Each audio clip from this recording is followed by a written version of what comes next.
Okie dokie. I'm going to get started here. So, over the last 3 weeks, we've kind of had a crash course introduction to writing and creating markdown documents, which you had to produce a bunch of for your homeworks. We jumped into visualization with ggplot, and then went into dplyr for data manipulation. What I have neglected to talk about, essentially this entire time, are the actual underlying data structures, like the foundational structure of objects in R, which are really important to know about if you're going to spend much time working in R.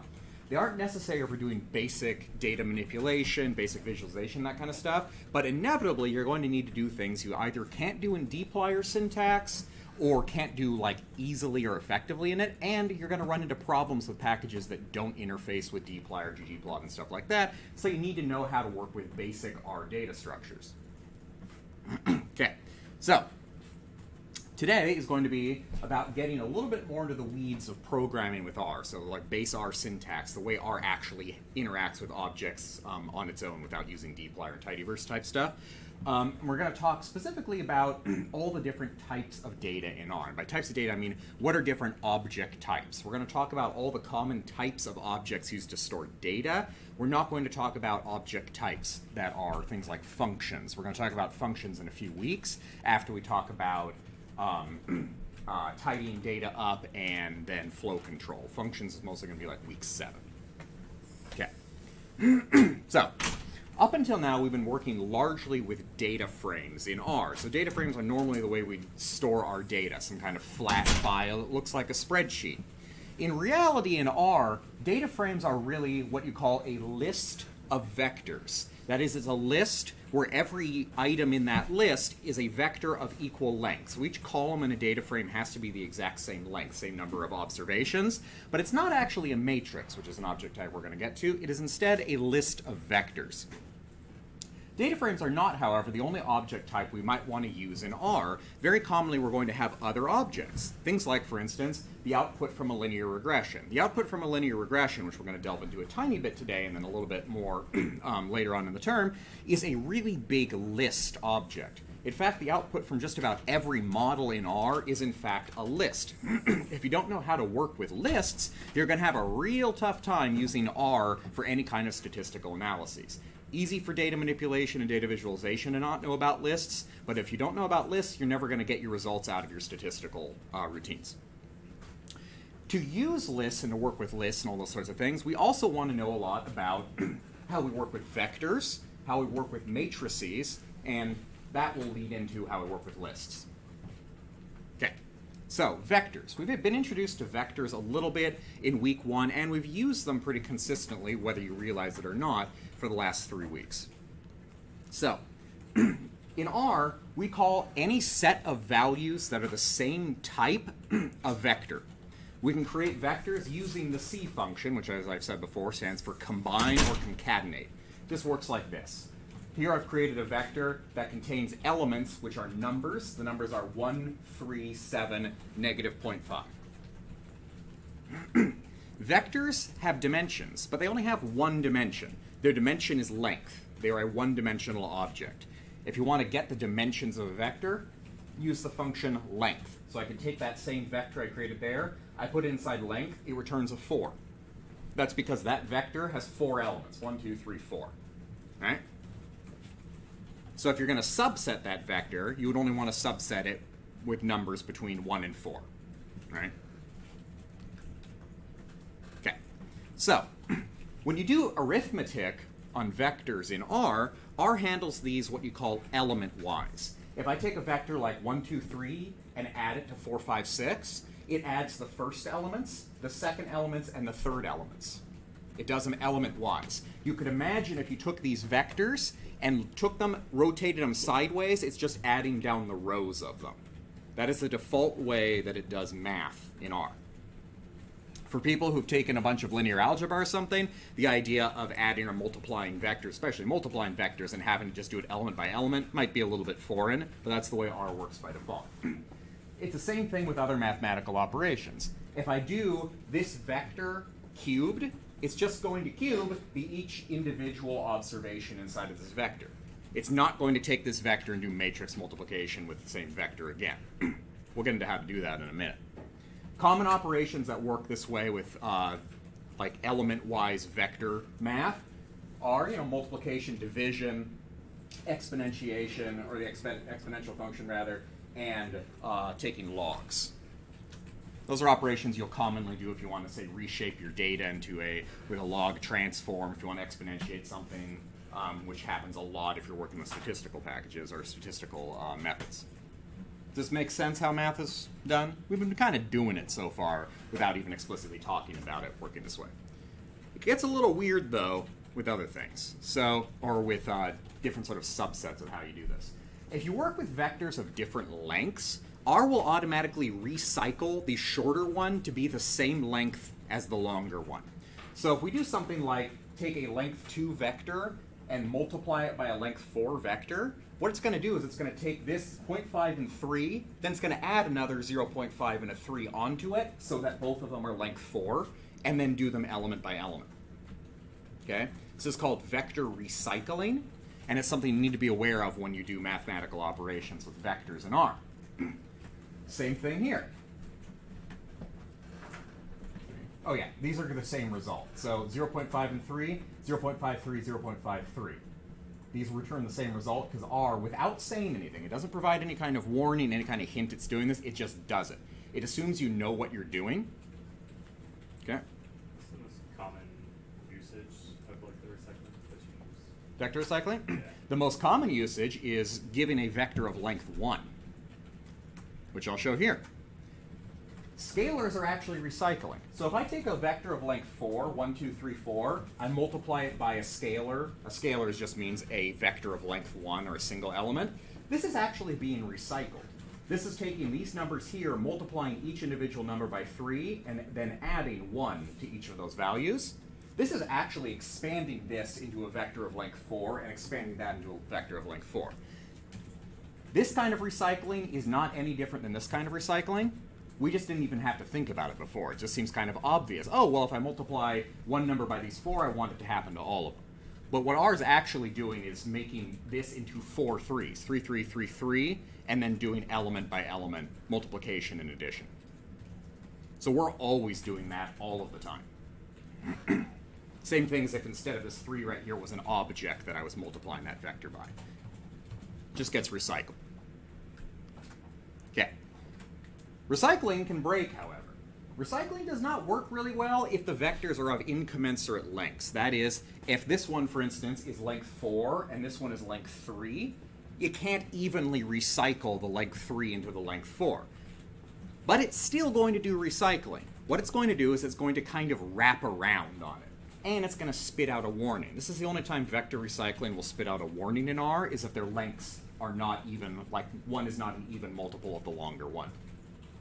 What it's going to do is it's going to multiply 1, 2, 3 times 0.5, 1.5, 2.5, but for that 4, it's going to wrap back around, or sorry, adding in this case. It's going to wrap back around.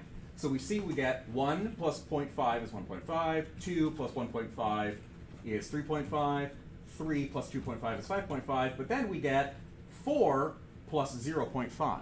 It's basically run all the way down and run back to the start of this. So it's recycling.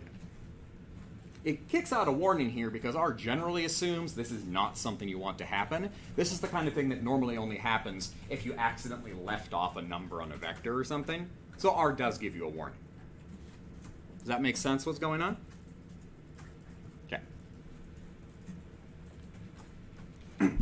Okay. Other functions will operate on an entire vector but return only a single number instead of one number for each element of the vector. Things like sum will take all the numbers in the vector and add them together. Max will look down the vector, find the highest value in that vector, and return that number. Right? Other ones that work like this are min, the mean, median, standard deviation, the variance, all sorts of things. These are sort of aggregating or summarizing functions, functions that will take an entire vector and return a single element. We've been using these inside of dplyr summarize, and summarize can only handle functions that work this way, that reduce an entire vector into a single number.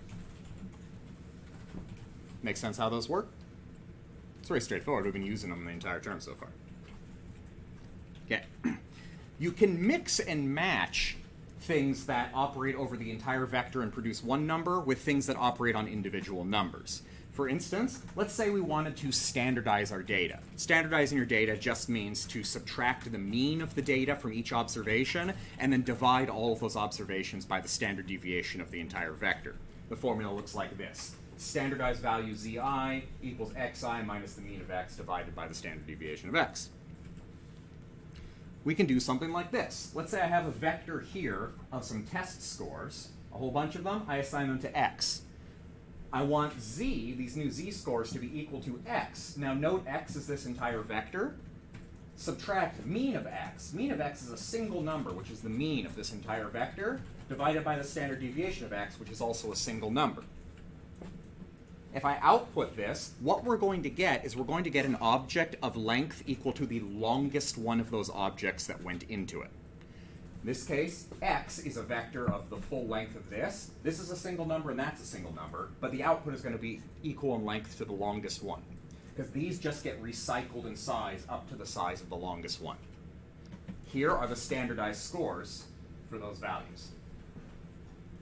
This is a function you probably don't actually have to generate for yourself in R because it's built in with the scale function in R, but if you want to do it manually, that's how you do a standardization of something.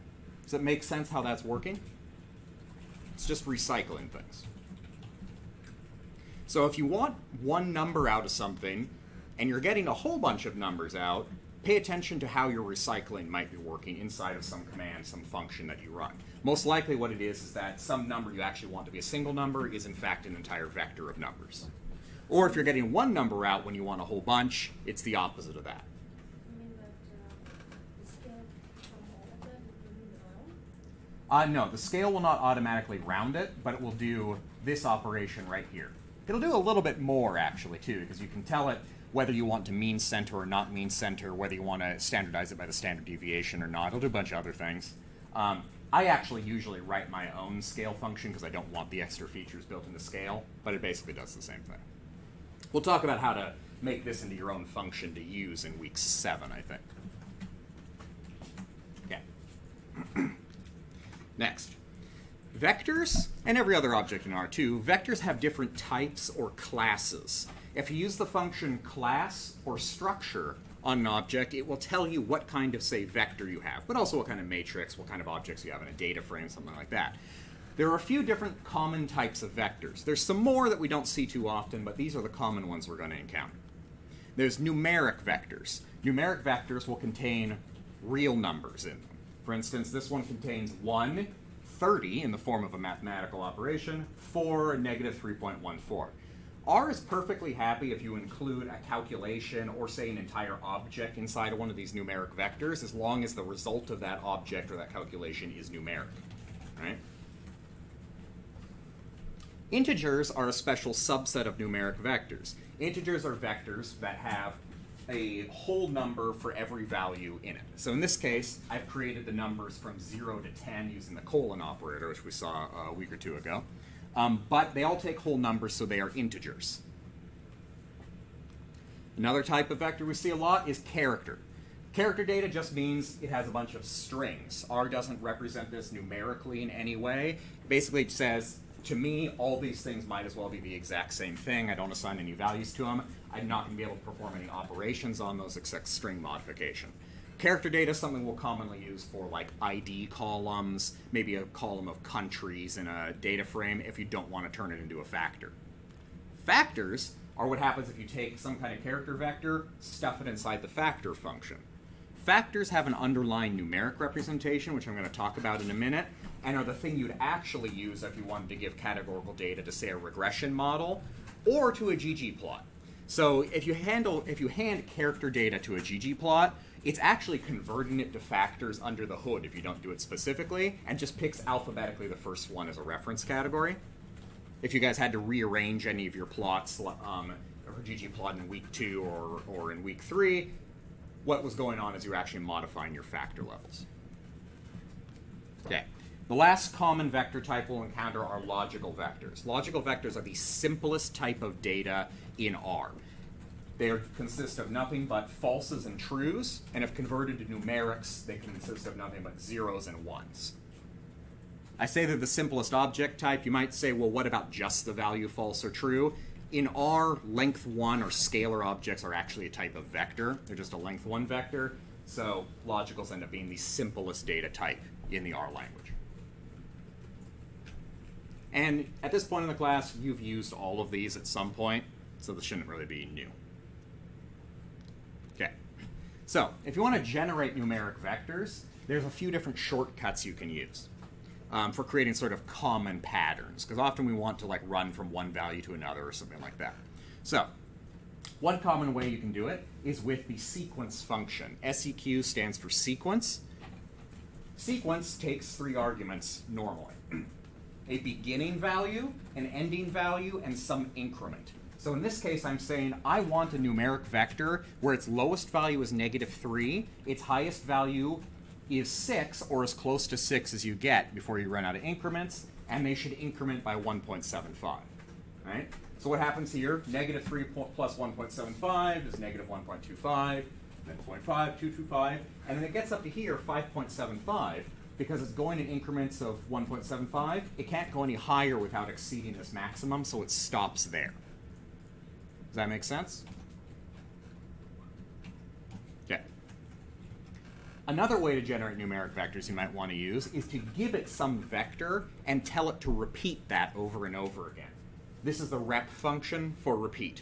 In this case, I'm saying I have a vector, -1, 0, and 1, and I want it to take this and just repeat it 3 times. So it's -1, 0, 1, -1, 0, 1, -1, 0, 1. It'll just repeat that as many times. If I give it 10,000, we're going to end up with a vector that's 30,000 long because I gave it a 3 to begin with.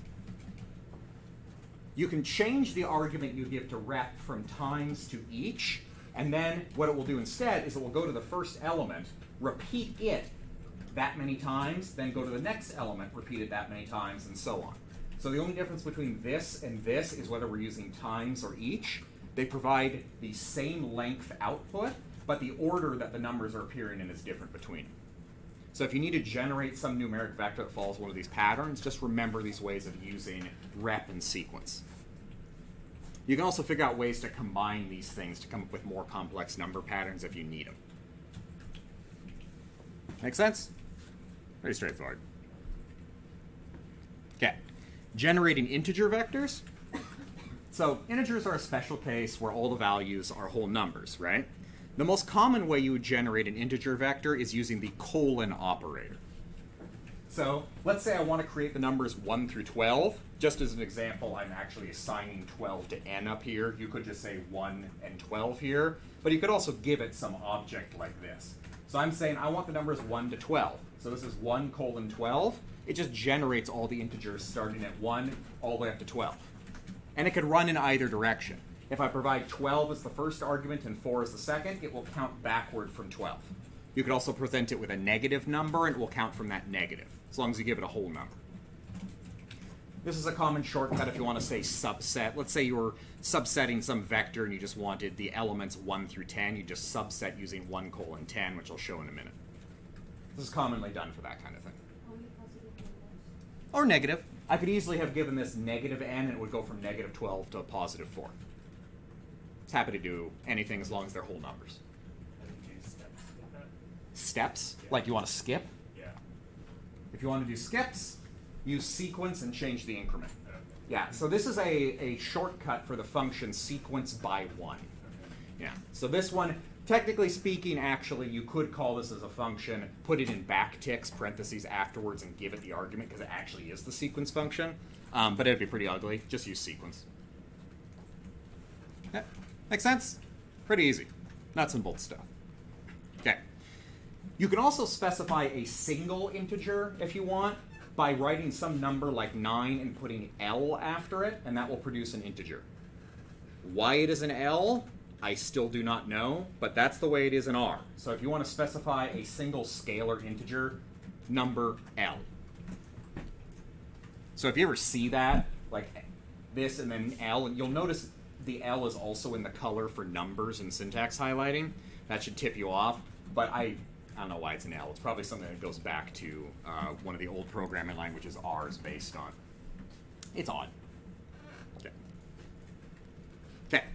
Character vectors. Character vectors are just storing data as text. We'll use them for things like names, addresses, IDs, whole sentences, maybe it's survey responses that are open-ended, something like that. We'll store them as text. We create them like we create any other vector in R. The main thing is that each individual element has to be put in quotes.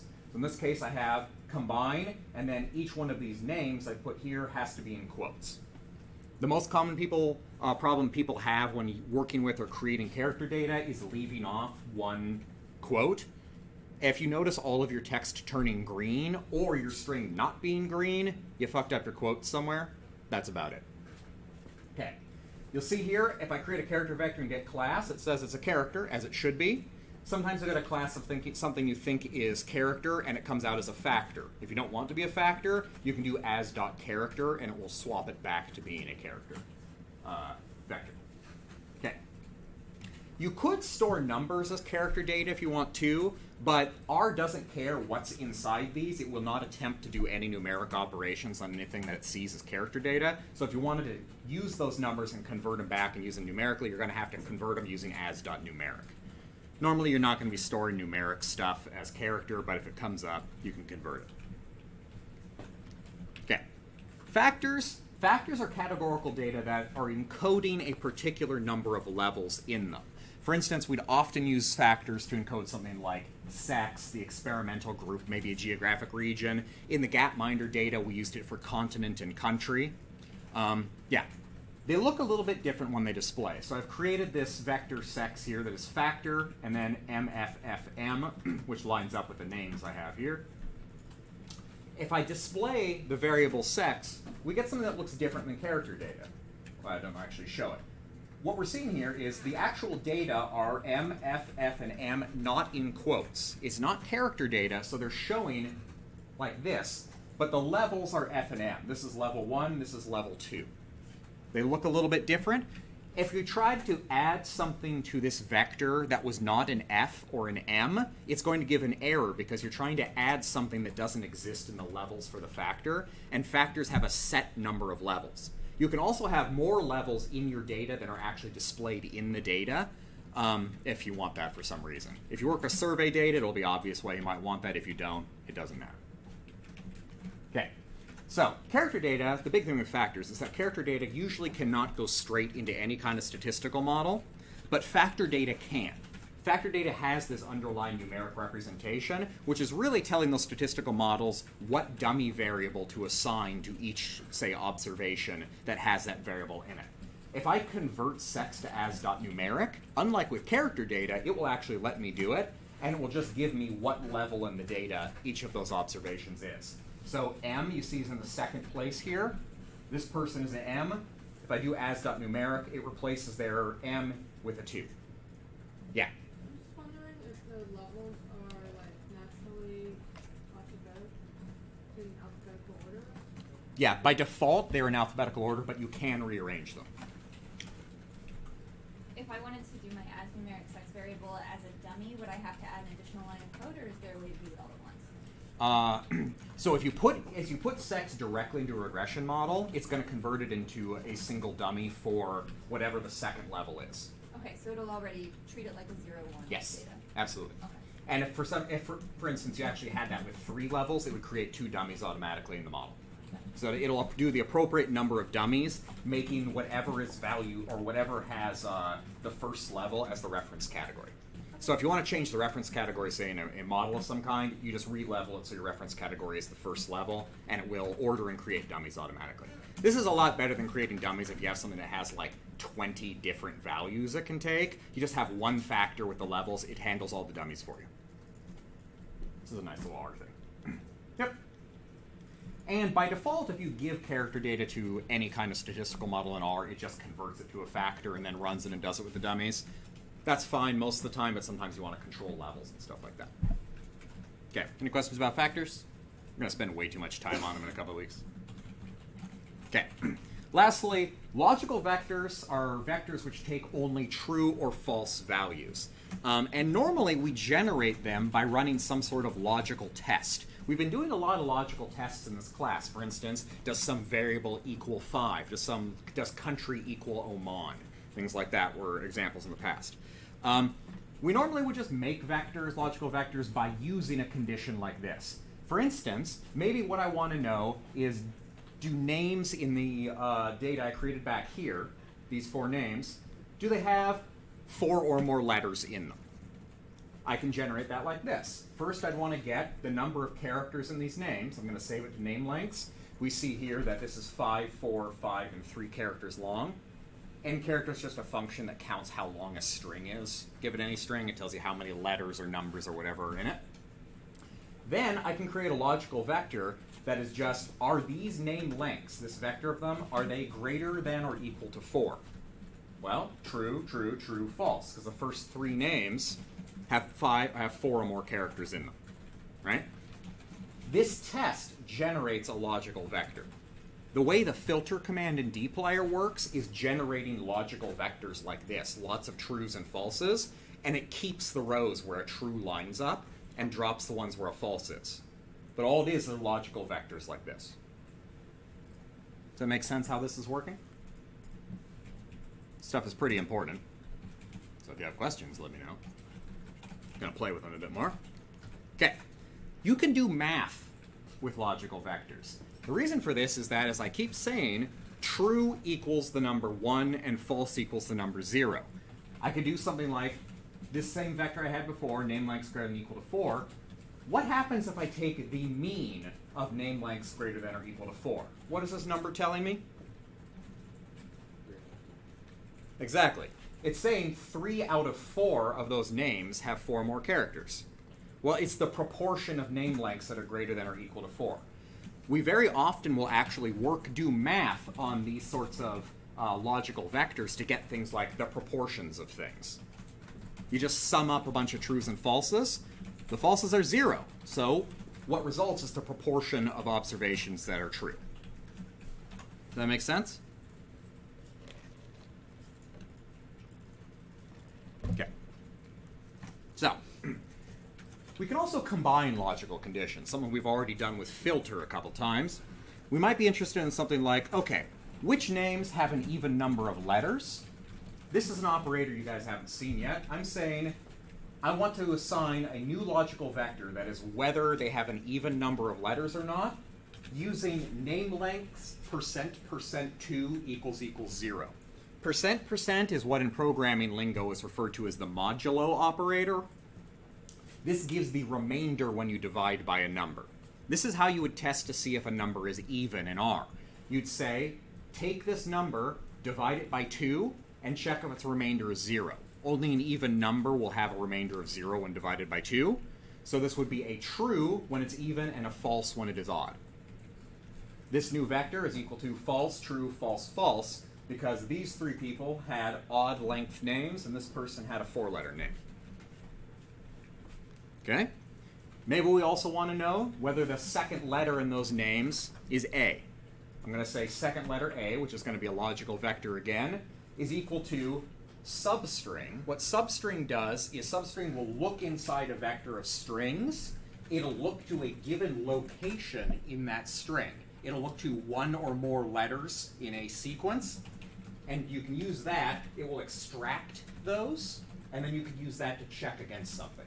So what this is doing is saying, go inside the first names vector, which is all those people's first names, go to the second character in a name, stop at that second character. So just give me the second character, and it will return that. So basically, this function right here is just a vector of the second letters of those people's names, and then I'm seeing whether any of those equals A. So that whole test is going to come back with this.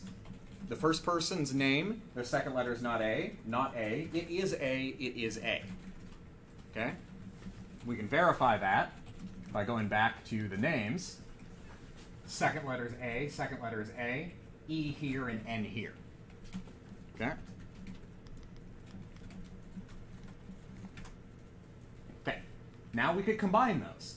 If I take those logical vectors, just take the logical vectors and say even length and second letter A, it's going to give the union of those 2 vectors in like probability terms. It's basically, imagine you put the 2 vectors, which are just say true, false, whatever, next to each other. it's going to return a true only when there's a true for both conditions. Otherwise, it's going to return a false. In this case, we look back here. This was false, true, false, false, false, false, true, true. No two trues line up, so they all come back as false. Can you go back one? So on there, if you had a character, or is that the right? So if you had a string with less than 2, and it said start at 2, does it just? Now it's going to yell at you. It does. Okay. So Pretty sure. But if you have like a whole bunch of names, okay, so you just have to know. You just have to know, but you could do things. You could create a condition that says, if the length is over this, do this. If not, don't. Okay. And that you could do that with an if-else command or flow control, which we're going to get into in week 6. Okay. Yeah. Yeah. So, okay, and works like that. For an and to return a true, both things have to be a true. If either one is a false, it will return a false. Or will return a true if either condition is a true, or both. In this case, we get false, true, true, true, because this was a true for even length, but not for the second letter A. These two were odd in length, but their second letter was A. So we get true, true, true for these, because either one is enough to satisfy that condition. Does that make sense? Okay. Lastly, we can modify these conditions using bang or exclamation point. Programmers will call it bang, but exclamation point is fine. If you put these conditions, say, inside parentheses here and put an exclamation point in front of it, it will take the false, true, true, true and flip it to be true, false, false, false. All exclamation point does is flip logical vectors to be their opposite. Read it as not. Does that make sense? It's really useful to use if you can come up, say, with some negative way to select something. You're like, I know everything I don't want in this data frame, but what I do want is kind of hard to describe. Just describe what you don't want, and then put an exclamation point in front of it. We do this with, say, selecting and removing NA values in a vector. We could say, select everything that is NA, put an exclamation point in front of it. Oh, that's select everything that is not NA. Okay. These all make sense? Okay. Speaking of subsetting, we can subset a vector in a number of different ways. The most straightforward way to subset a vector is to pass a single index or a vector of indices that you want to keep. So, for instance, if I have those first names, but I want to keep only the first and the fourth name in that vector, I would just say, I want first names, subset, remember the square brackets are for subsetting, and then I give it the vector 1 and 4. I have to put the C around there. If I say 1, 4, it does something else, which we're going to get to in a little while. So this is the first name and the fourth name in that vector. Okay? Another thing we can do is we could pass a single vector of indices to drop. Let's say I want the second and the third name in there. I could say, well, I want to get rid of the first and the fourth. This is negative indexing. I just take that same vector up here, but I put a minus in front of it. That's its way of saying, oh, I want to drop those indices of the vector. Does that make sense what that's doing? Okay. Works the same way as the select function in dplyr. Remember select? If you name things, it gives you those things. If you do a minus, it drops the things that you name, which means you cannot do a positive selection and a negative selection at the same time. It doesn't make any sense. Those are mutually exclusive operations. Okay. Another thing we can do is we can pass a logical vector to this vector to get back what we want. So let's say I want all of the first names that are either even length or their second letter is A. I just give it these two logical vectors with the OR statement there, and it returns the 3 names that satisfy either of those conditions. These two have first letter A. This one is length 4. I just get that. But if we remember, even length or second letter A, this is just false, true, false, false, and this one is false, false, true, true. So all I'm giving this first names vector is a series of trues and falses. Where the trues line up on that vector, it gives you that value. Where there are falses, it gets rid of that value and returns whatever's left over. Logical subsetting. Here's one using not. I could say, I want the first names, but only where the sex vector is not equal to f. Okay? Half of them were f's, half of them were m's. This returns the two that have an m lining up. What's interesting about the way I've subset all of these things is I'm subsetting some object using some other object. In this case, these objects are all the same length, so it makes sense. But they could be a different length, and it would use vector recycling for the subsetting, much the way the math works. That's a little complicated, but this shows that R doesn't care if sex is part of first names. They're just two totally different vectors that I can do arbitrary operations to. This is because it's a programming language and not something like Stata that assumes everything currently loaded is related to one another. In R, just do whatever you want. It'll work. Or it won't. It will scream at you because it's R. But still. Does that make sense what I'm doing in these two operations? If not, play with it. Okay. So, there's some additional functions you might want to know about subsetting that I've used a little bit in class. For instance, %in. %in lets you avoid typing lots of different logical OR statements. So let's say I want the first names that are Andre, Carly, or Dan. I just say first names %in, the entire vector of those. True, it omits Beth. True, true. This is better than typing a whole bunch of ORs. This is better than saying first name equals Andre, or first name equals Carly, or first name equals Dan. Right? This works the exact same way as a bunch of OR statements, but as a compact syntax. Okay. Maybe what you actually want is you don't want true, false, true, true, but you want to know what is the index of the observations that are trues. The which command will convert these trues, the true, false, true, true here to the numeric indices of just the trues. If I say this same logical vector I've created using this and I put it in which, now we get 1, 3, and 4 because 1 is a true, 3 is a true, and 4 is a true. Sometimes you just want to know which observations satisfy a condition, which will tell you that. This is good. Let's say you've got like 20,000 rows in your data set, and one of them is doing something weird. You can just get which on the one that's returning what's unexpected and go and display and find that in your data. This is actually a pretty useful function. That stuff makes sense? Any questions about it? Subsetting's pretty boring, I know, but it's really important. And a lot of your troubles in the future will be caused by little mistakes in subsetting. If you're anything like me, anyway. I don't know. Maybe you'll have no problems at all in the future. Okay. So, missing values.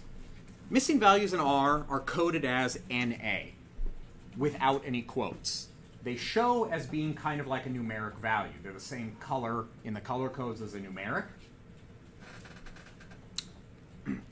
Even a single NA in many functions will make that function return an NA instead of performing any mathematical calculation. If I try to get the mean of vector missing up here, because it contains NAs, it's just going to return an NA. We call this poisoning the well. Basically, this NA ruins any operations you want to do with this vector unless you specifically tell that function to get rid of those NAs. This is a safety feature in R because R assumes that you want to know and you want to tell it when there's some missing value, because missing values are inherently problematic. If you spend a lot of time in statistics classes, you'll learn that things like list-wise, that is like row-wise deletion of your data, biases your results and is bad. Most social sciences kind of teach you to just drop the observations that have NAs. That's really bad and you shouldn't do it, and they should stop teaching that. R knows this, and R is like, whoa, whoa, whoa, you have NAs.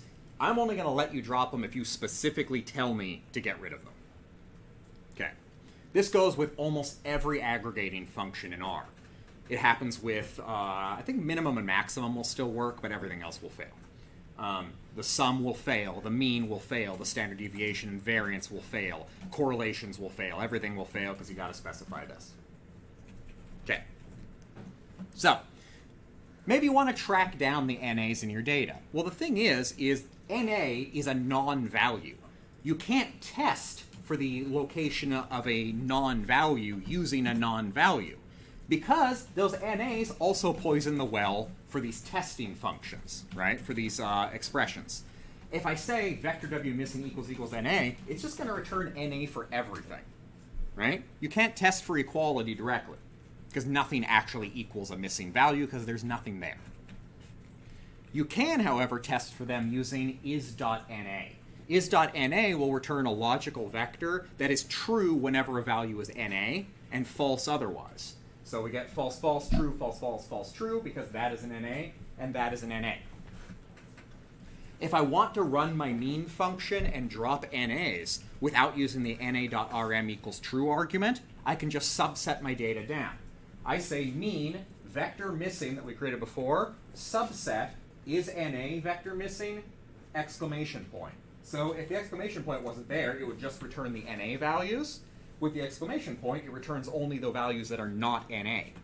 And then runs the mean. We get 3.6, which is the same thing that na.rm true gave us. The reason is that na.rm true is actually doing exactly this.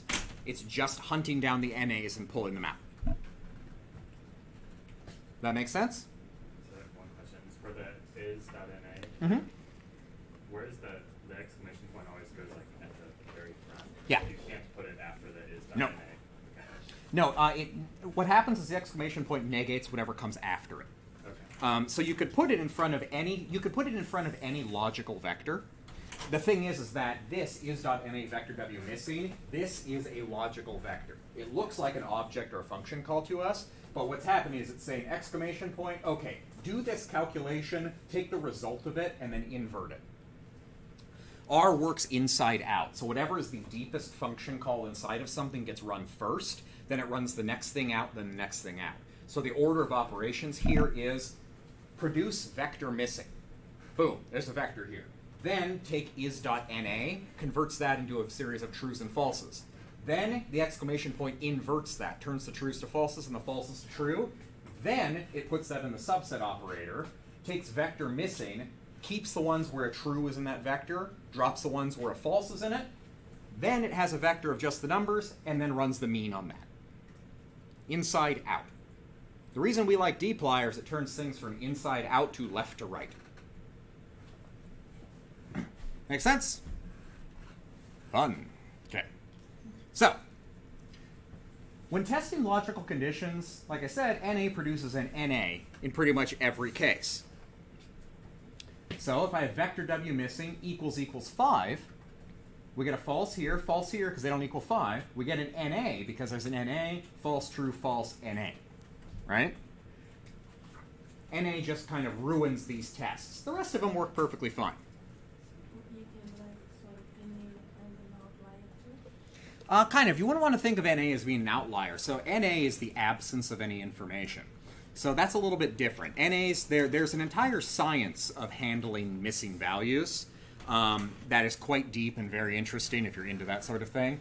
The best way to handle NAs, or at least the most accepted way to handle NAs statistically, is not to treat them like an outlier, but not to drop them either. The works of John Allison and people like that are deep, deep studies of how you handle NA data. Things like multiple imputation and stuff. You don't want to treat them as an outlier, you also don't want to get rid of them. They are just a thing that we don't know anything about, which makes them dangerous. Okay. It's noteworthy, though, that %in will not fail when it comes in contact with NA values. It actually can do tests on NAs. So here, if I say vector w missing %in 5 instead of equals 5, it will go false, false, false, false, true, false, false, because those NAs are not in 5. This is kind of an esoteric little thing, but sometimes it means if you know you have something that's going to handle a lot of NAs and you know it's okay to return falses for those NAs, you can use %in and it won't break the way equals will. You can also, and this is weird to me, you can say vector w missing %in NA and it will actually return trues when it encounters an NA.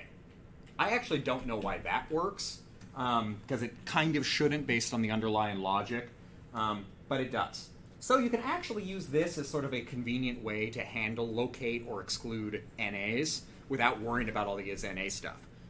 Serious R programmers will yell at you for doing this, but I do it as shorthand. If you want to explicitly handle missing data appropriately, though, I still recommend using the is.na function. But by and large, this will work pretty similarly. Okay. There are other values that are not missing data, but are kind of weird mathematically. Those are positive and negative infinity and not a number. Sometimes you'll do some sort of mathematical calculation and you'll get positive or negative infinities or NaNs.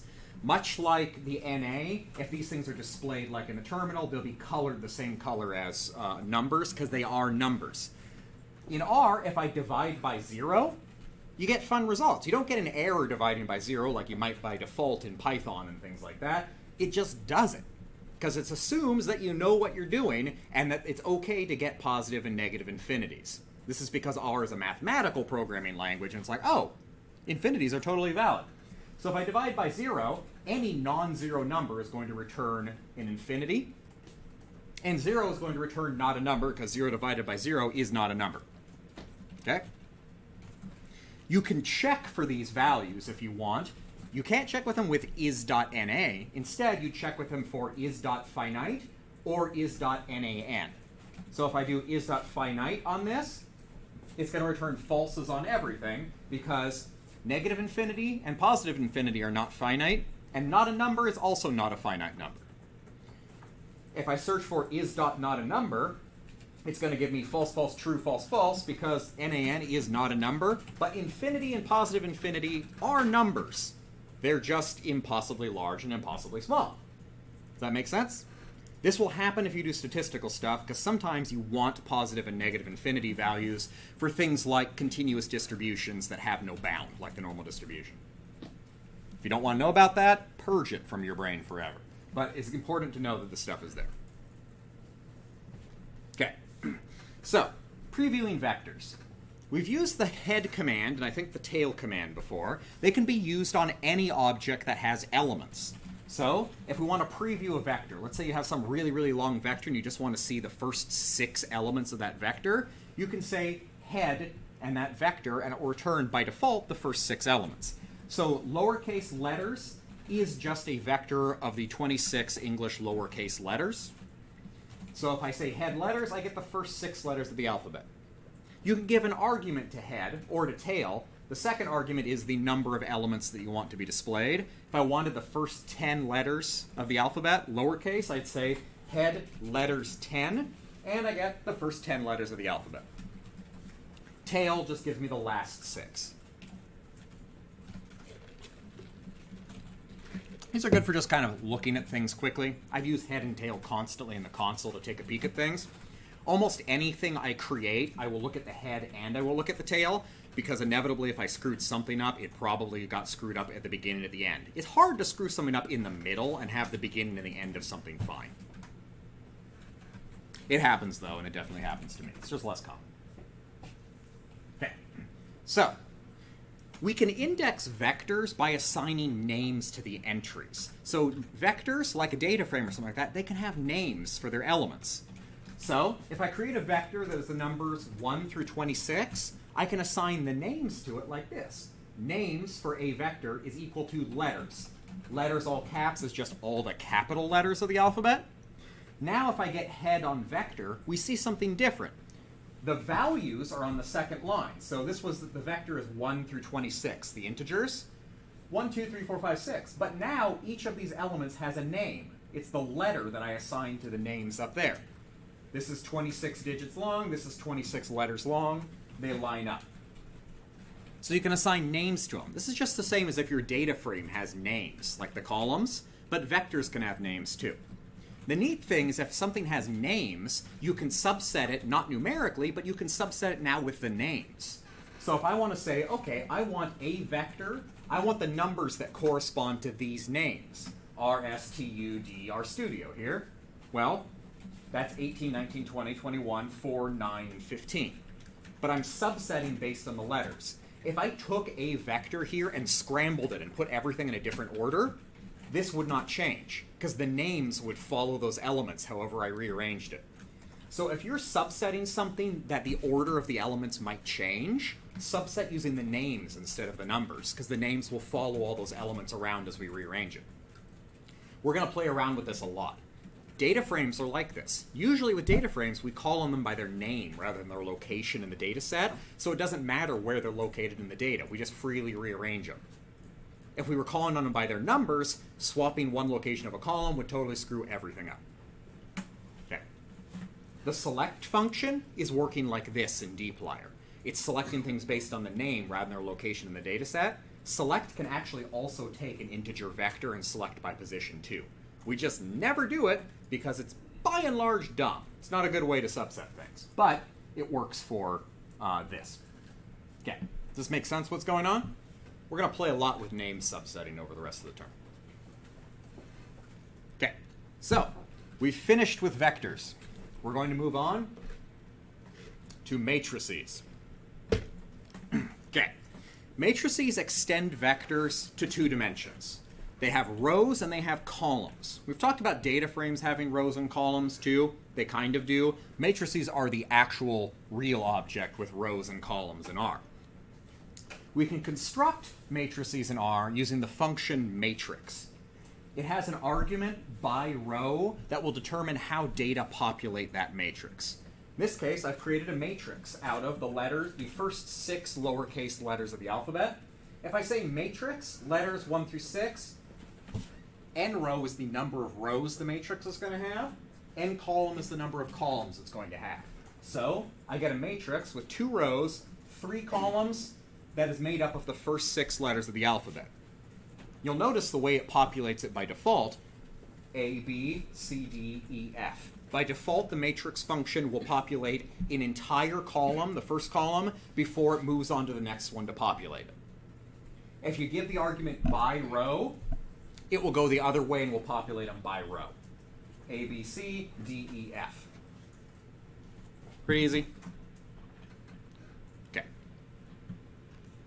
So, we can also build matrices by binding vectors together with rbind, which stands for row bind, and cbind, which stands for column bind.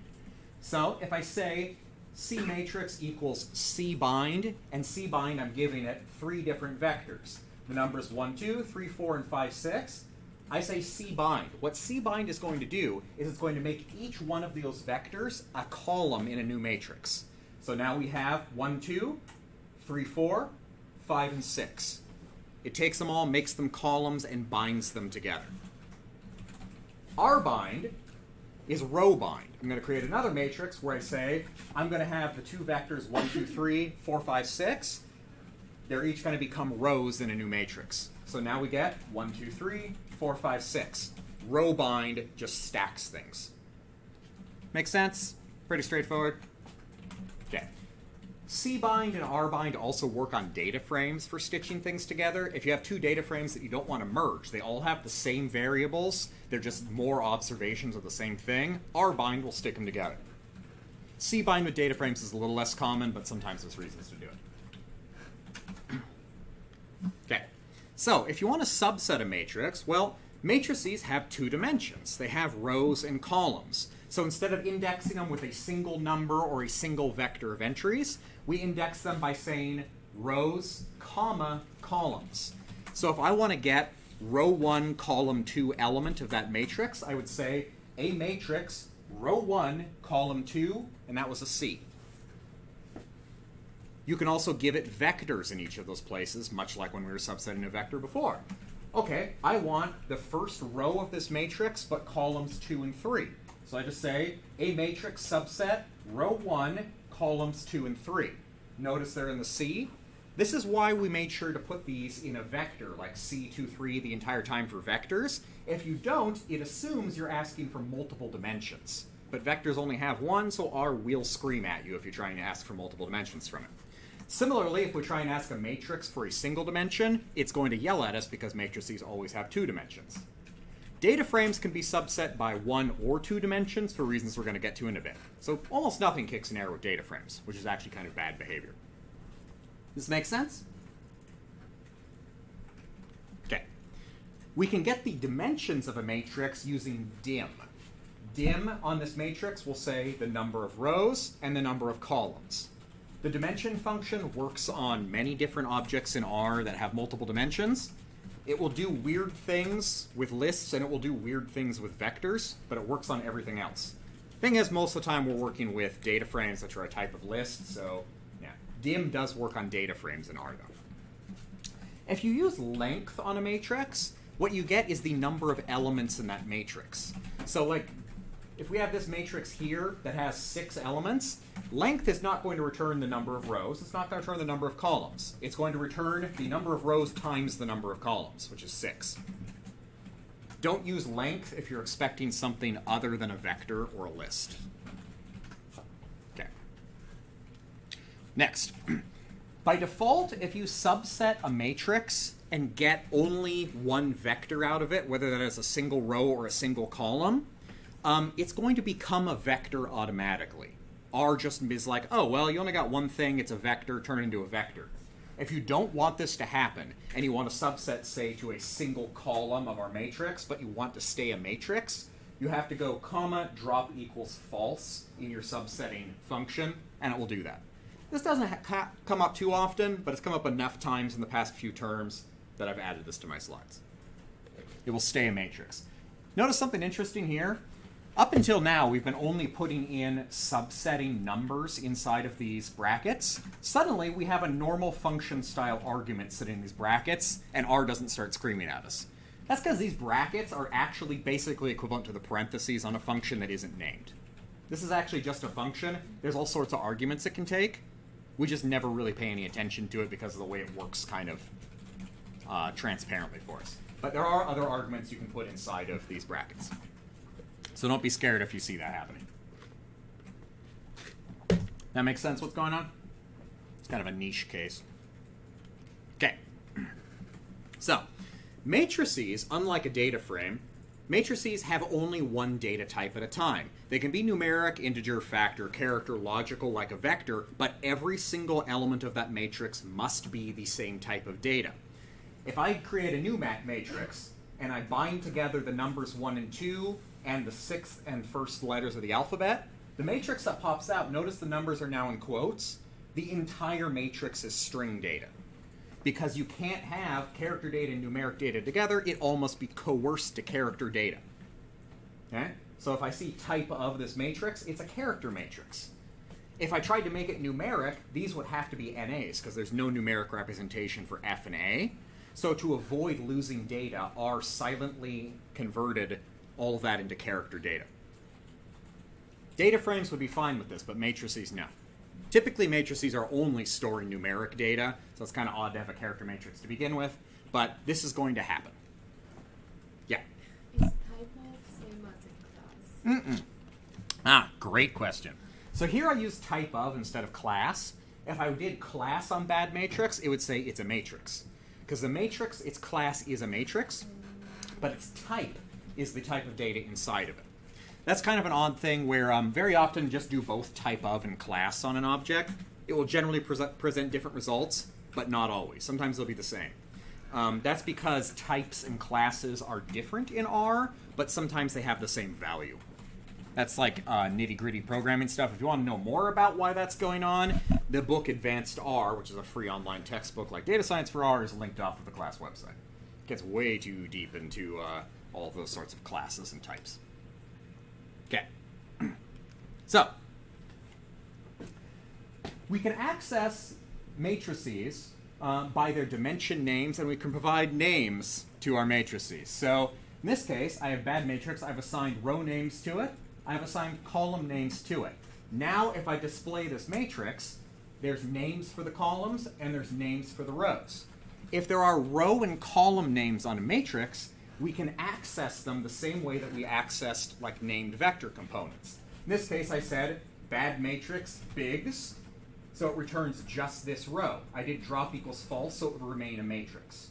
I get these here. So if this vector, or if this matrix was flipped in order, I would still get the same result this direction, right? Because I've subset by name. Okay.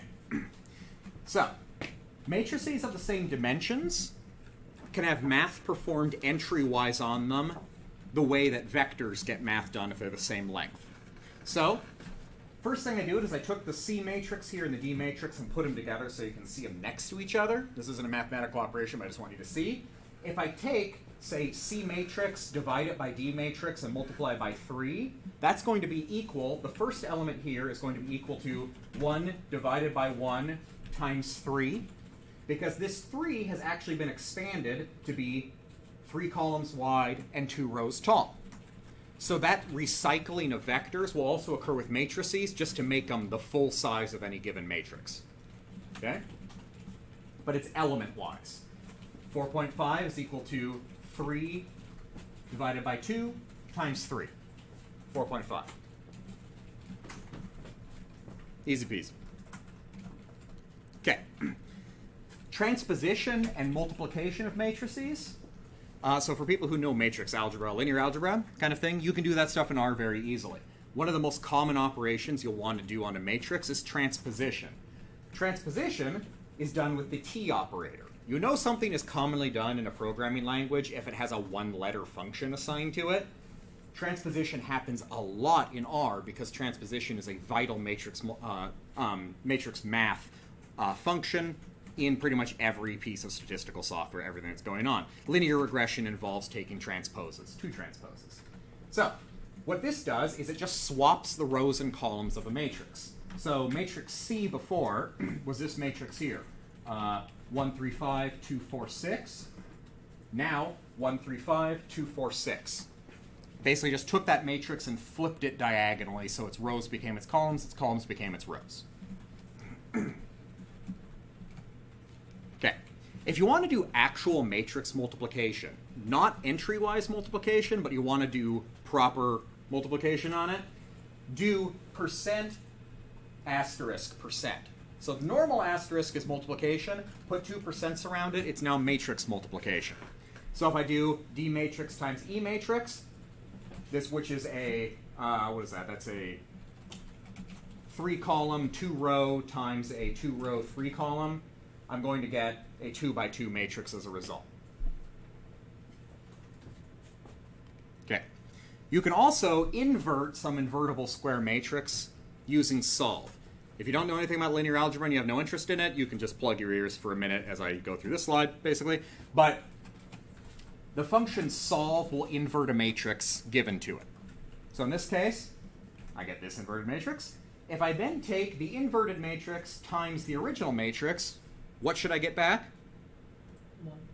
Yes, I should get a diagonal of 1s with 0s in the off diagonal. Notice I do not get that. Okay? Instead, I get 1, something really close to 1, but not 1. I get a 0 here and something really close to 0. This is saying 3.55 times 10 to the negative 15th. That is a really small number, but it's not 0. This is 1.0 nothing. It actually came out being 1. That's lucky. This is something called floating point imprecision in math. This is something that happens with all computers. So if you do something that has some mathematical operation that results in decimals, a computer can only store so many decimal places, and it uses an approximation method to store them. So in this case, I picked numbers out here that would produce sort of an infinite sequence of numbers. They don't round off easily. The computer attempts to round it off, but doesn't quite get it to 0. So if I tested for an equality on something like that and said, does this equal 0? Oh, it does not equal 0. It is really close to 0, but it's not.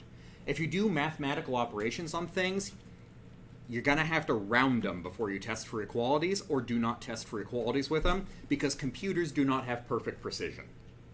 If you want to know way too much about this, there's a link here about floating point imprecision. But yeah, this will come up pretty often.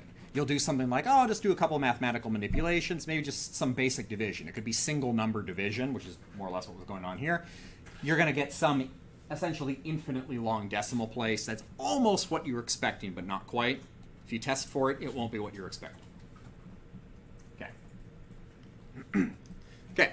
If you want to extract the diagonal of a matrix, or make a diagonal matrix, usually an identity matrix if you're going to do matrix multiplication, the function diag, if I do diag2, it produces a diagonal matrix with 2 rows and 2 columns. If I run diagonal on an existing matrix, I get the diagonal elements. The diagonal elements being this and this.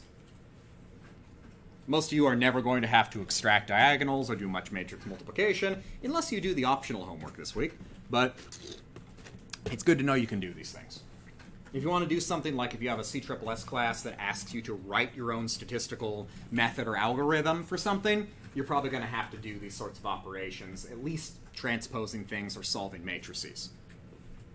The optional hard homework for this week is about doing linear regression manually in R, building your own linear regression method, in which case you'll need to use these things. Okay, lists, the last big object type. Okay, so what are lists? Lists are a very broad object type. So they are an object that can store any type of data simultaneously without loss of information. They can just store lots of different things, and those things don't need to have any particular dimensions to them. So I'm generating a list here where the first thing in the list is the numbers 1 through 5. The second element is a matrix of the numbers 8 through 11 with 2 rows, and the third element of this list is the output from this linear regression. All right? So it has 3 elements.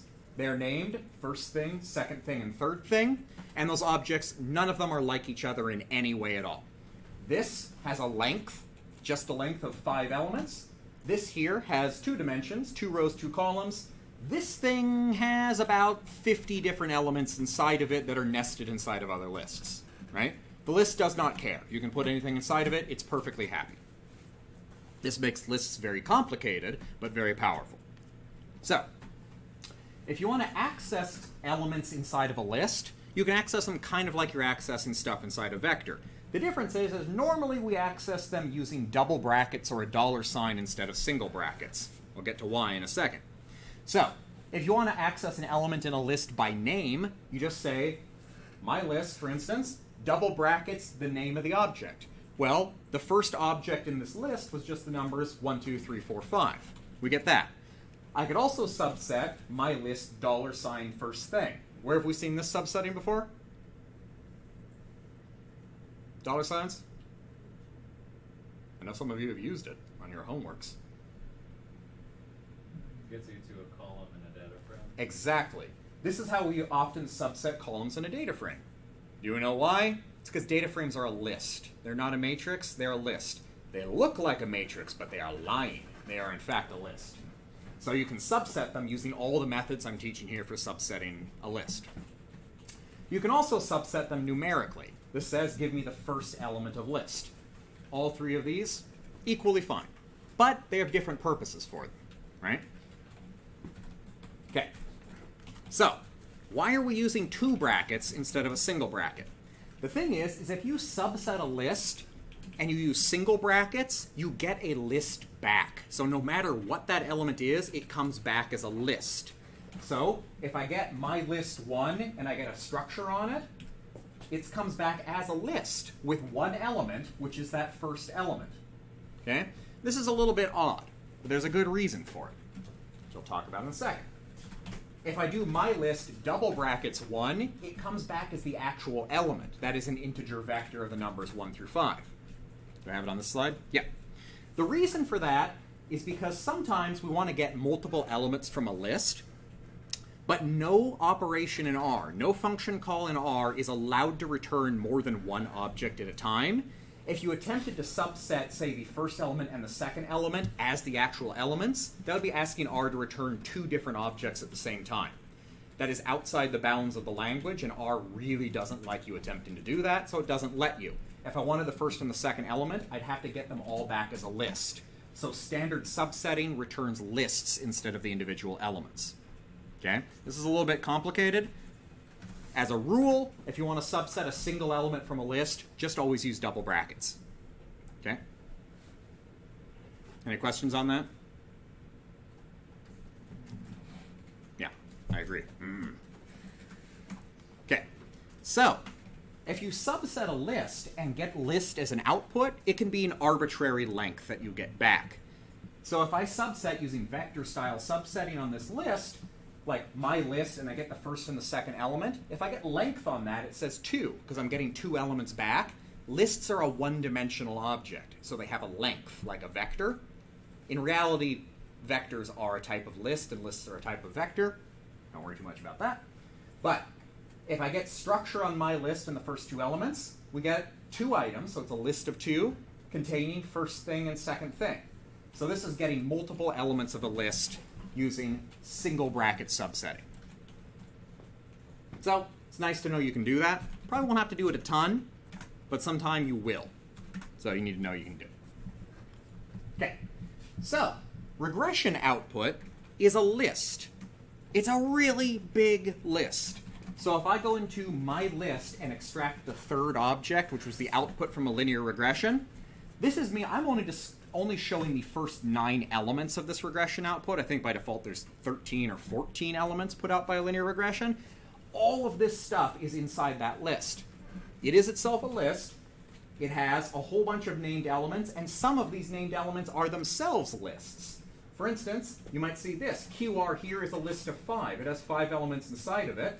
This one has a sublist and more elements inside of its attributes and things like that. All of these are different types. Like this is a named numeric vector. This is an integer. Let's see, there's some character ones. There's integers here, character. There's all sorts of different things inside this linear regression output, right? Tons of stuff. But it's a list, so all the ways we subset things earlier we can use to access the objects inside of here, which we'll play with a little bit. Okay, so names can be used to get a vector of element names of a list. Because list elements usually have names, we can do the same thing on data frames and things. We get the column names with the data frame. For a list, we get the name of each element. So if I take that linear regression that's stored inside the third element of my list and I do names, here's all, okay, 9, 10, 11, all 12 things that make up that linear regression.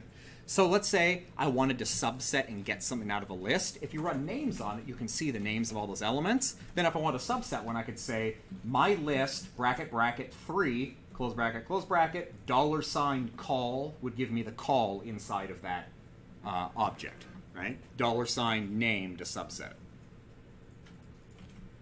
Okay, so like I said before, data frames are lists. They just happen to be lists where every element of the list is an equal length vector. If I get structure on the cars data frame, you'll see now that it looks basically like the output of structure for a list. So this is structure on a list. This is structure on a data frame. It looks basically the same as far as the output. That's because data frames are a list. In this case, it says data frame 50 observations of 2 variables. Lists just have a length. Data frames, because all the vectors must be the same length, can actually have a number of observations. 50 means all of those vectors inside of this data frame have to be a vector of length 50. And 2 variables means there's 2 elements or 2 columns in this data frame. Okay? That's why if I put length on a data frame, I get 2 back. Remember that if I do length on a matrix, I get the number of elements. Data frame doesn't tell me the number of individual elements here for its length. It tells me the number of columns it has, because it's secretly a list. Okay? If I get length on a subvector, or a vector inside of this data frame, it will tell me how many elements are in that vector. Okay? Okay. You can treat data frames like a matrix, though. Unlike a list, you could give it 2 dimensions to subset a data frame, and it's perfectly happy. If I say cars, and I'm using the cars data frame, it's built into R. If you type cars, it will appear on your R. If I say cars 1, nothing, it's going to give me the first row of the cars data frame.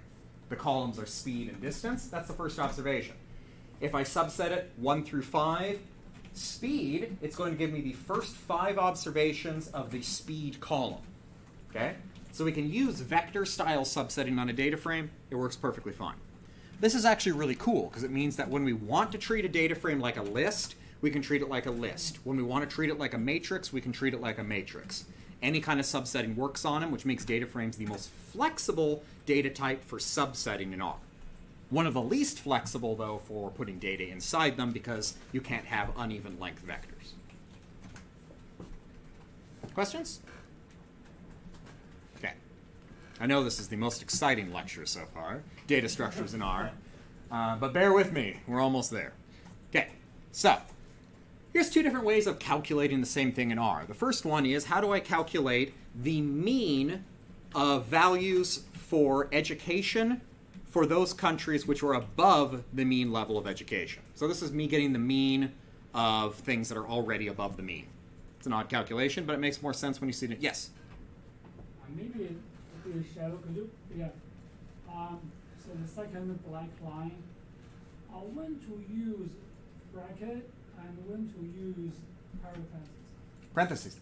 So parentheses denote arguments given to a function. Brackets are themselves a function. They are the subset function. Brackets are used specifically for subsetting things.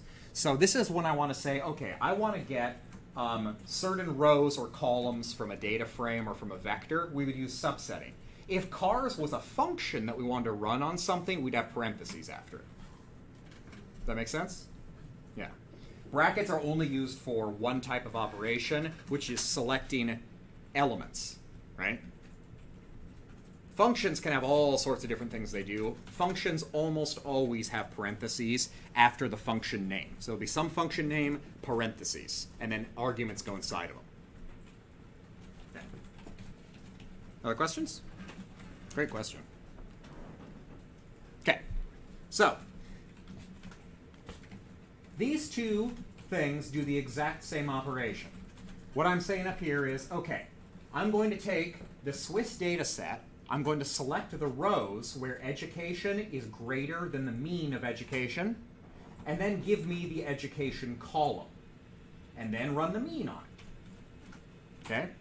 I could do the same thing in dplyr by saying, give me the Swiss data set, filter down to the rows where education is greater than or equal to, or greater than the mean of education, then summarize so the mean is equal to the mean of education. These produce the exact same result. The difference is one of them is readable the first time you look at it. I teach the dplyr way to do things because reading things inside out is really hard. Reading things left to right is usually easier. Can't guarantee you my code is always legible left to right, but if it's not legible left to right, it sure as hell is not legible inside and out. Okay, so here's an aside for people's statistical training. If you have no statistical training or no interest in it, plug your ears, sing the Meow Mix song, do something. You'll be good. So, if we want to get fitted regression coefficients out of a linear regression, we can use subsetting like I showed earlier. So, if you remember, the third element of my list was the output from some linear regression that I ran. If I want the coefficients from that regression, I could say, look inside that object, subset coefficients. It returns the intercept and the speed. It was a univariate regression, or bivariate regression. Okay? Maybe I want to get only one of those regression coefficients. I could say, inside of that list object, which is linear regression, give me the coefficients object, and then give me the speed column of this object, because this is a matrix, 3.93. I just extract that. So you can kind of layer subsetting on boom, boom, boom. I've done 3 subsetting operations here. It just does whatever subsetting you give it first happens first, then this one, all the way down. So no matter how deep an object is, you can just go layer 1, layer 2, layer 3, all the way down until you get what you want. This is how I'd extract one coefficient from this regression. Okay, so summaries from regression models. So the summary function, if you run it on, say, a linear regression or the output from a linear regression, it will generate another gigantic list filled with all sorts of information. Summary is often something we will just type in and display in our console to look at like summary output from regression, but it actually calculates some useful things that the base linear regression function does not have. Summary produces all this stuff. Importantly, by default, it produces coefficients with standard errors, t-values, and p-values, things that a lot of us probably actually want from our regressions, right? Especially standard errors. Well, what if I want to get those standard errors? Okay. The way to do it is this. I'm running a summary on that regression object, and then I'm subsetting the output of summary to get the coefficients table. The coefficients table in a summary object is not just the coefficients, but also their standard errors, t-values, and p-values. So it gives me this whole big matrix. Let's say what I want is I just want the standard error of the speed variable. I would say save speed standard error as the summary object subset down to the coefficients table, then select the speed row and select the standard error column, which is 0.4155128. It's a lot of subsetting involved to dig all the way down deep inside a really huge list object to get something, but it uses the same subsetting methods we've been using up until now. It just looks really ugly because we're doing a lot of subsetting at the same time. But you can just dig all the way down into there and get what you want. Okay, this might be really useful if you wanted something like, say, you wanted your paper to automatically calculate confidence intervals on an estimate to put them inside of your paper. It would work something like this. We could extract the beta on speed, which I must have extracted. Oh, there it is, the standard error right there. I could get the beta from that regression, that is the regression coefficient, and we know a confidence interval is equal to the beta plus or minus the standard error times 1.96 approximately. I actually calculated the 1.96 using the quantile function of the normal distribution, qnorm 975, for people who are nerdy and into that kind of thing. Then I create names on this object of lower and upper. You could then dump this into a markdown document, and it will automatically show the confidence intervals on an estimate. What I'm saying here is a 1 mile per hour increase in speed is associated with a start our code, round speed beta. Speed beta is the beta coefficient on the speed variable, comma 1, so I'm rounding it to 1 decimal point, foot increase in stopping distance. Then I say 95% confidence interval is equal to round speed CI lower. Speed CI is 2 numbers in a named vector. The first element is the lower, the second element is upper. The numbers are the lower confidence interval and the upper bound of the confidence interval. So I say round speed upper bound, round to 1, speed, or lower, and then upper, round to 1 in each. And now I can say that a 1 mile per increase in speed is associated with a 3.9 foot increase in stopping distance. 95% CI is 3.1 and 4.7. That's how you could manually pull regression coefficients, create confidence intervals, and have them appear inside of your paper automatically calculated using our markdown. Yeah? So you pulled the data already out there, or is it? Yeah, I did, but it's cut off somewhere. There it is, speed beta. No, it's not cut off. I did it way back here. Speed beta was the coefficient on speed inside of it. I just did it a few slides back. Oh, I thought it was omitted entirely. Yeah. And so, yeah. Oh, I was just wondering if there's like any like pre-made function like CI or confidence interval.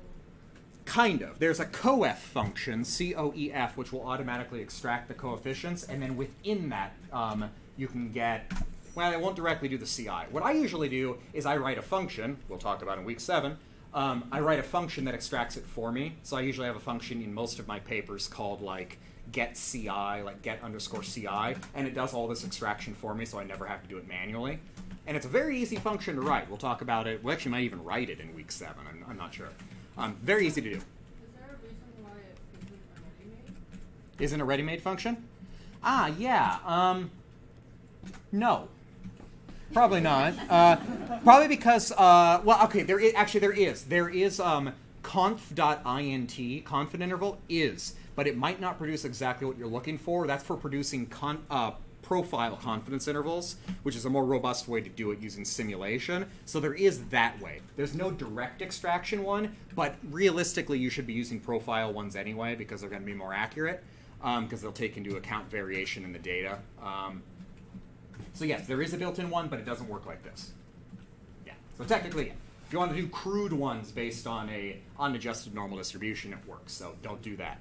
Be an adult, use the profile likelihoods. Okay. Fine. So, practice and homework. So first, we're now at a point in the term where if you feel like you want to work on the fundamentals of your sort of basic R stuff, I highly recommend using the Swirl package. So Swirl is an interactive tutorial system in R that will cover tons and tons of basic R programming thing, and nowadays has built-in tidyverse tutorials too. So teaching things like dplyr we use in this class. I don't know if it does ggplot, it might.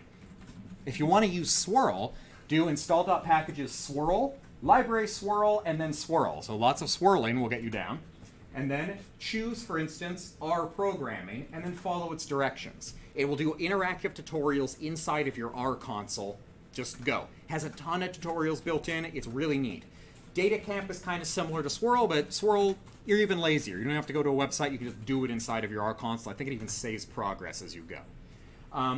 To get out of Swirl, type buy and it will close it, or you can go through the menus and hit 0.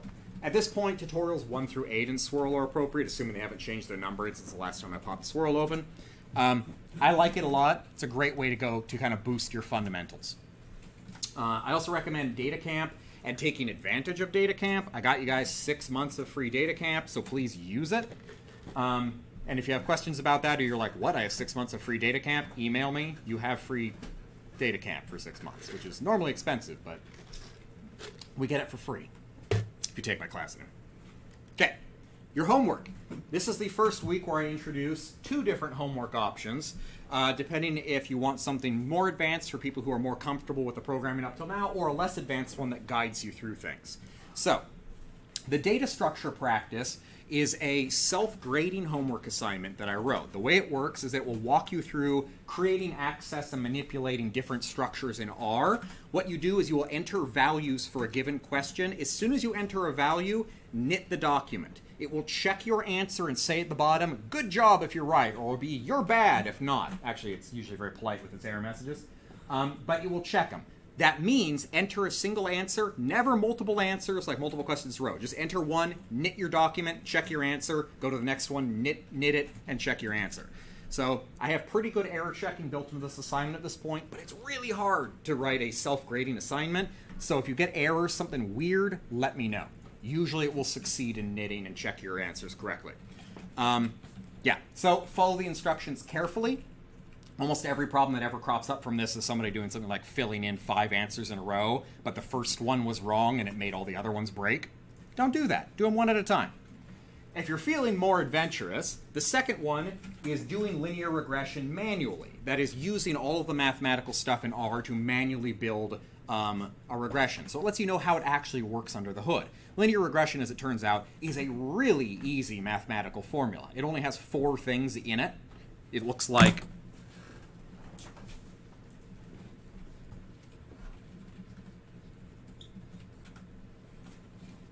that's the formula for linear regression. Your beta is equal x prime x inverse x prime y. You can calculate that in R really easily because it's just t x t x times y, basically. Homework cheating, right? Easy to do. That homework assignment will walk you through it, but also walk you through extracting components and then comparing it to the base linear regression inside of R. Okay? I think that's a pretty cool one if you're feeling more bold. If not, do this one which walks you through stuff. Either one of them is fun. Okay. If you have questions, email me or Slack channel me. That's about it. Questions? The second one, Mm-hmm. we need to simulate our data to run that. No, you'll have, well, there is simulation of data in it, but I actually have built in the data simulation. So if you look at it, there's an R template. So I'm just going to go here and go, homework 4, R linear regression. So in this template, so this is the first homework that has a fully built template. You don't have to create your own R Markdown document. You just download the one I have on the website, open it, and fill in values. This one will say, for instance, here, I have a full thing on simulating data. So here I'm simulating normally distributed data, so on. Here's some binomial data. I generate all the data for you so you don't have to do it yourself. But it also means I know what results are going to come out, right? And then you'll run a regression, and then you'll compare it, your regression function you build yourself to the one built into R. But it's all, most of the heavy lifting is taken care of already. If you're pretty comfortable with this stuff, you'll find this assignment not a breeze, but not super hard. The data structures one, though, this one that I put together. So this one you'll do things like, let's scroll down to the first problem. You'll say something like this. Use the sequence function to create a vector of 10 numbers evenly spaced from 0 to 15. You will just put a call to the sequence function right here and assign it to vec_num. When you do that, you'll knit the document, and then this thing that says no code entered revec num yet will change. It will say, oh, good job, you did that correctly. Or it's going to say, maybe you should check the number of digits that came out. Or maybe those should be numeric, not character, something like that. It will check down here. So there's a how do you do section at the end of each of these. That's all your answer checking. And if you're curious, I have included also the code that grades that homework is built into it. So if you're curious how it grades itself, the code for grading it is right here. If you can manage to decrypt that and figure out how to cheat on your homework, you deserve the 3 anyway, so go right ahead. Yeah, that's all the self-grading code. So it's only one screen of code, but it grades all the questions on the entire assignment. It's not a huge assignment. Anyway, that's fun. So these homeworks aren't too bad, but get started on them a little early. That one is pretty long, but it walks you through it. The other one is shorter, but it's more challenging. Pick one or do both. Surprise me. I don't care. Email me, Slack channel, whatever. Any other questions? Good. Oh, yeah. Could you explain the difference between the single bracket and double bracket? Single bracket and double bracket? Absolutely. How about I illustrate an example?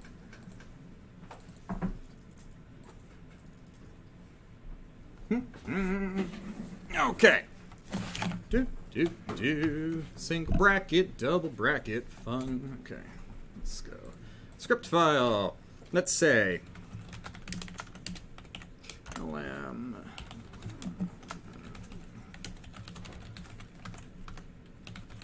Okay. So the output from a linear regression here, I did test reg is equal to linear regression of speed on distance. Data equals cars. We get this thing here. The object, however, actually is that thing. The whole regression output is this massive object, right? Okay. So let's say I want to get the coefficients out of it. If I go test reg subset double brackets 1, the first element, I get the coefficients like that. If, however, I say single bracket, I get this. It looks almost exactly the same, but notice instead that it's $ coefficients here. If I want to get the actual coefficients element out of here, I would still need to go $. Actually, I can just go, if I could type, $ coefficients without the $, because this is actually a list that happens to contain the element coefficients. But let's say I want to do this. Let's say I want the first 2 elements of this. I can go $1:2. That's the first element. That's the second element. Watch what happens if I do it with double brackets. R is like, I get this weird shit, right? The reason for that is it has now gotten me, 1, 2 has given me this. It's given me the second element of the first element of that list. That's weird, right? That's probably not what you wanted. The reason for that is you cannot actually get multiple objects with double bracket, so instead it interpreted this in a really weird way. It interpreted it as 1, 2. Okay. If I do something like 1, 4, or :4, indexing failed at level 2 because I'm asking it for the fourth object of the third object of the second object of the first object in a recursive list. Doesn't matter if you know what that means, but it means don't subset lists this way. Double brackets are for getting 1 item. Single brackets are for getting multiple items. Okay, yeah.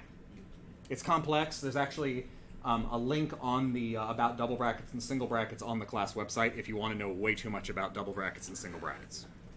Okay, any other questions? You're all free to get out of here, too. I mean, you can just leave if you have no interest in my gibbering. But if you want to know what I'm going to gibber about, ask me more questions. That's right. That's how to get everyone out of here. Okay.